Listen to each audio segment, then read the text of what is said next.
Is Isaiah Foskey transforming from struggling rookie to rising NFL star?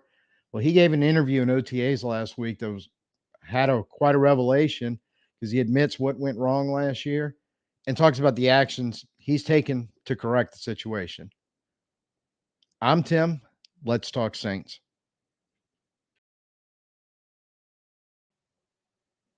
So before we get into the video, I think it's a pretty good idea to jump back a year and talk about uh, Foskey 2023 as the draft prospect, and then as the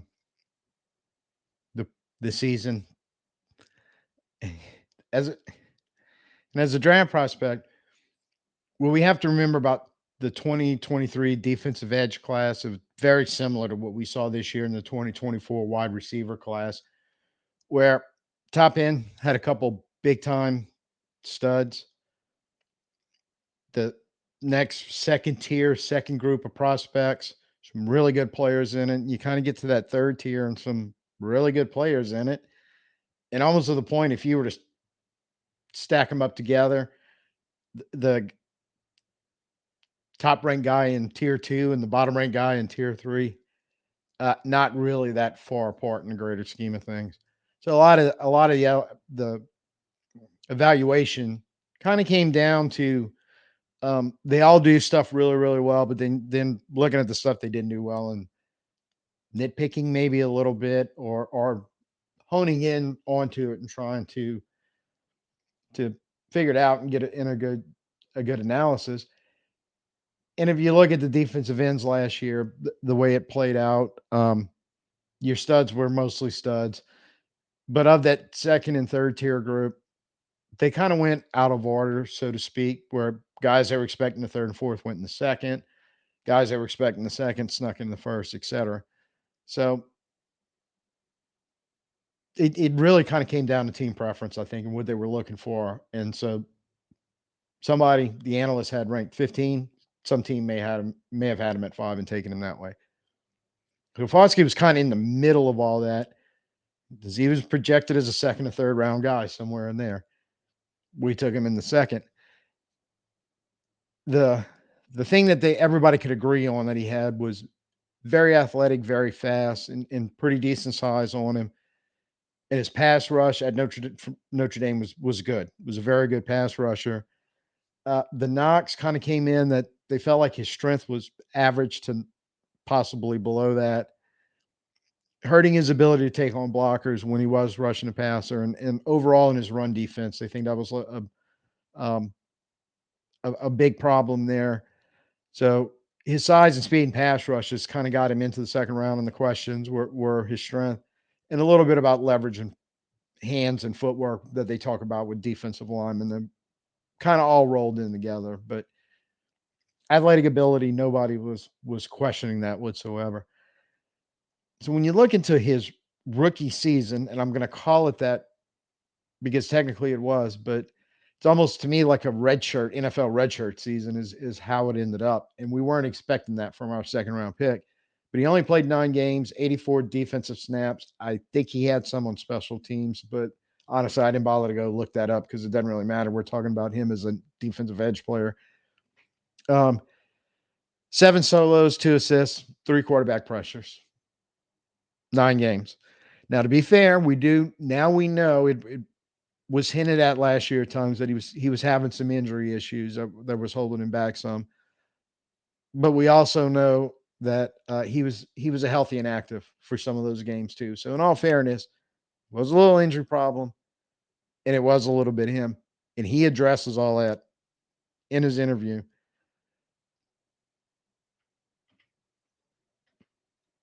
First off, we couldn't really see. Did you get the pressure on the, when Carr threw the interception today? Was that you around the corner? On On the the right was that side, defensive right. yeah, Yeah, that on was the me. red side, so Yeah, you would have got the yeah, sack. me So and Payne there. Yeah, yeah, that was there right there. did you get the tip on it as well, or is that No, the that other? was someone inside. I forgot who it was. Okay, But they got the tip on it. yeah, and so you've been making kind of a lot. Okay, and stop it right there. And that little offshoot is a little different from what we're talking about, but I think it's an important point to bring up overall what was going on in the practice they were talking about, which was that was a red zone 11 on 11 on the day the media was there. By all accounts, it was extremely intense and competitive. Both sides chirping and barking at each other, really wanting to offense trying to get it in there and defense trying to keep them out. And it carried over not only from the ones to the twos and the threes. He was running mostly with the ones because Cam and Chase aren't quite available yet for they're there at OTAs, but they weren't available to be actually be on the field in practice. And this was one of the plays that was talked about by the media where both Turner and Foskey got in an awesome pass rush. Carr was trying to get rid of the ball. A lot of people agreed that one of them probably would have gotten a sack, but they definitely had a hurry, but they both had hurries and pressures on him. He's trying to get rid of the ball.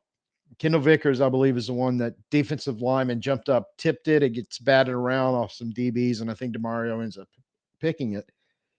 And that was one of the plays that was talked over and over. But Foskey's name kept coming up throughout all OTAs. A lot of people talking about, man, it is night and day difference. He looks so much better right now than he did a year ago at this time. That it's not even close. So I wanted to point out that that competitiveness that we've all been wanting from our teams the last couple of years. Be competitive and be accountable.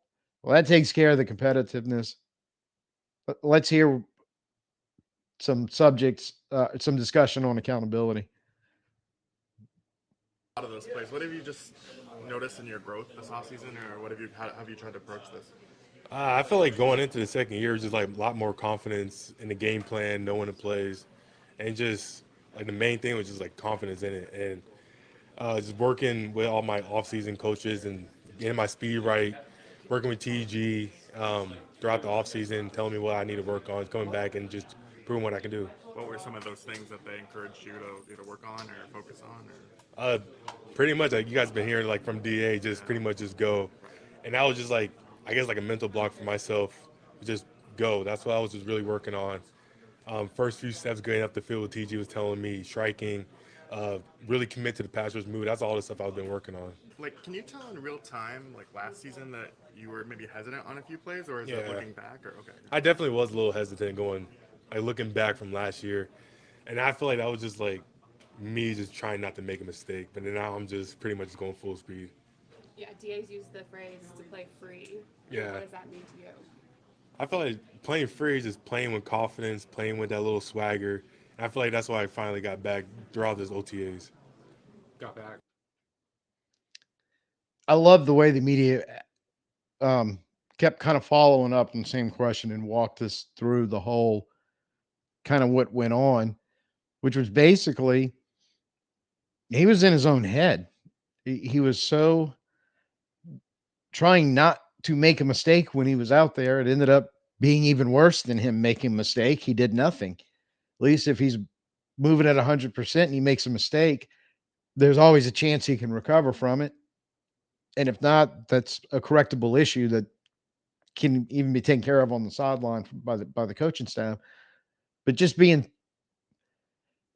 paralyzed by fear of making a mistake and you don't do anything, that's the quickest way to find yourself not being able to get on the field anymore. And I love the fact that he's talking about Todd Grantham and Dennis Allen, what they in the offseason recognized what was going on. And, Grantham working, hey, we got to get your speed and your correct on your pass rush. We've got to get your strength up.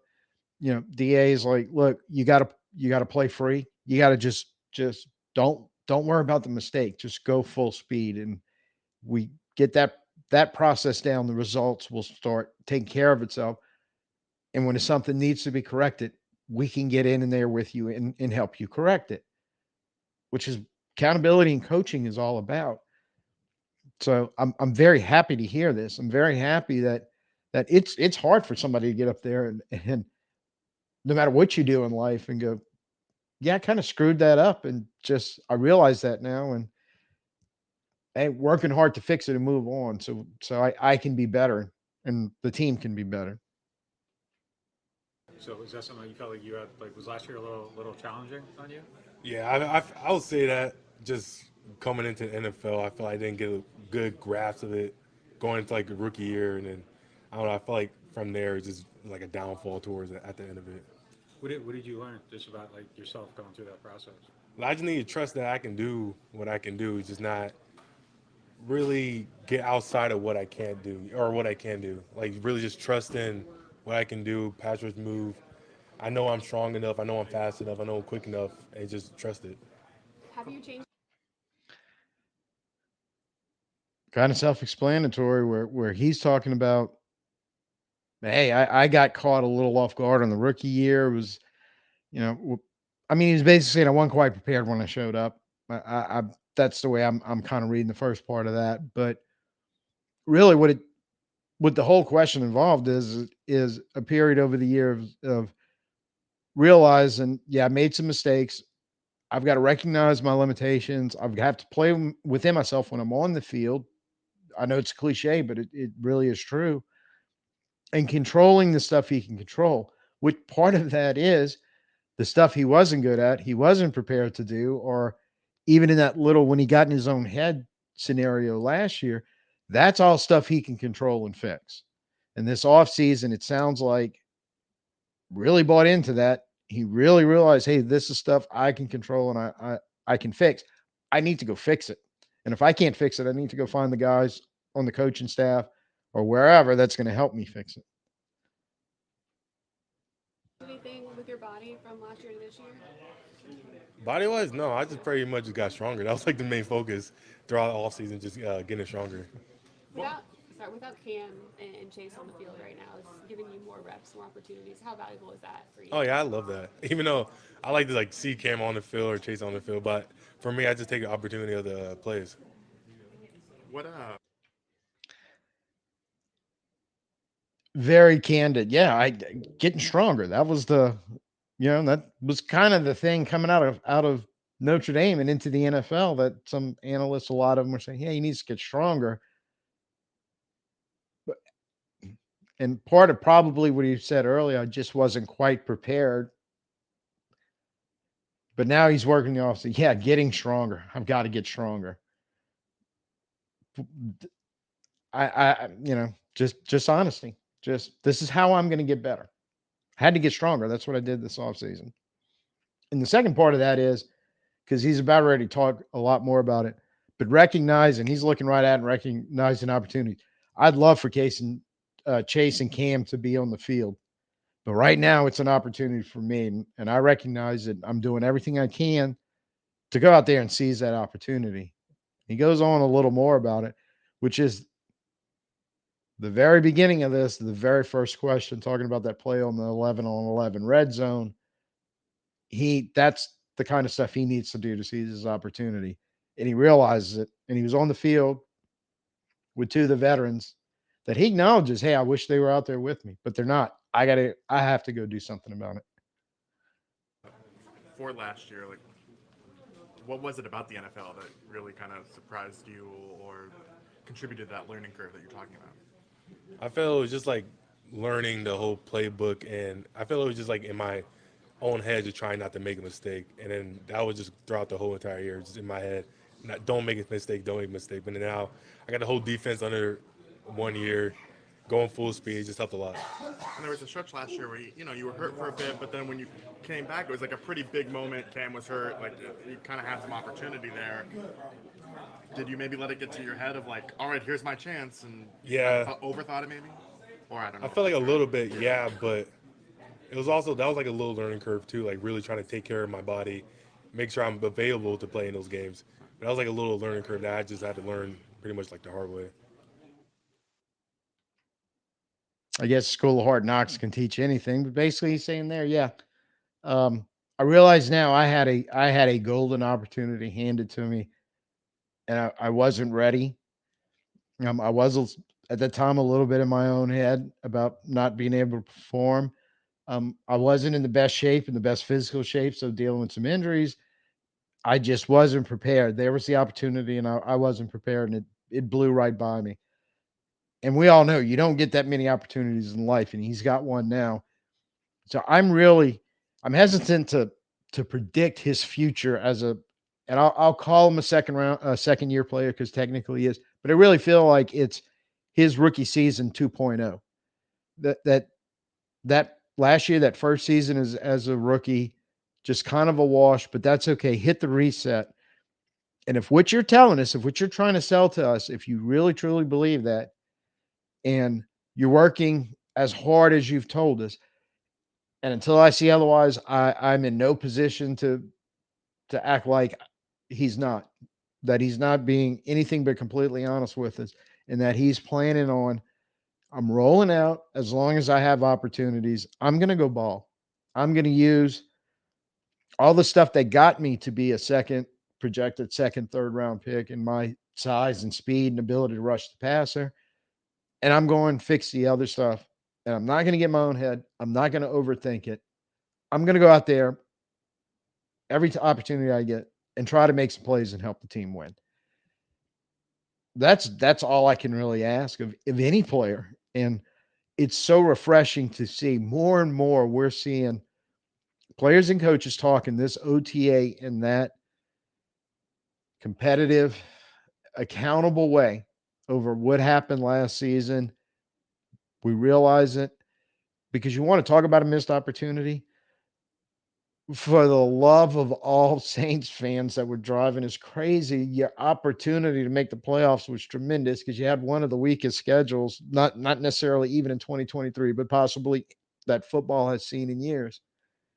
And you just missed too many opportunities game after game after game. And we were sitting home. So I'm liking the players and the coaches acknowledging this. I'm liking that they appear to be trying their very best to do something about it. We've been needing this. I keep calling it the malaise of 2, 3, 4 years, however long it's been.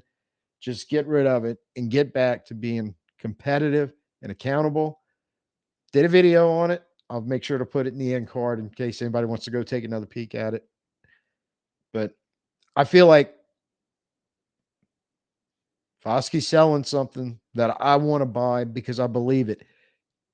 And watching him talk and listen to the reporters asking a really good string of questions and him being honest answering, you can see he kind of walks you through the progression of what a disaster was in 2023 and how he's trying to do everything he can to turn it into a positive and make it an opportunity.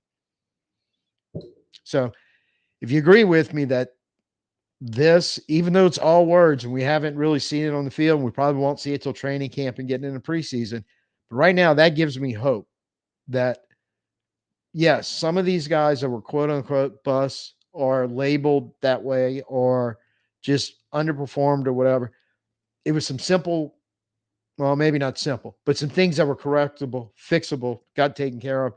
And now we're getting elite football players back on the field, ready to seize an opportunity and ready to produce. So if you agree with me on that, go ahead and crack that thumbs up for me. And if you don't, jump in the comments and we can talk about it. I will have to say I love your guys' comments. I look forward to getting in there whenever I can and see what y'all come up with, because y'all prove the point that I've always thought as the Who Dat community and Saints fans. Saints fans are educated. We know what we're talking about. We can sit down and have discussions on our favorite team. It's why I started this channel, trying to build that community. Thank you guys for everything you're doing to help us. So with that, let me know one way or the other what you're thinking about Mr. Isaiah Foskey. But right now, I've got a positive, and it's really rare for pessimistic Tim the last few seasons to keep getting this excited and finding those hints of positivity that we're starting to see that I felt like hasn't been there in years. So until they prove me wrong, I'm going to roll with it and have fun.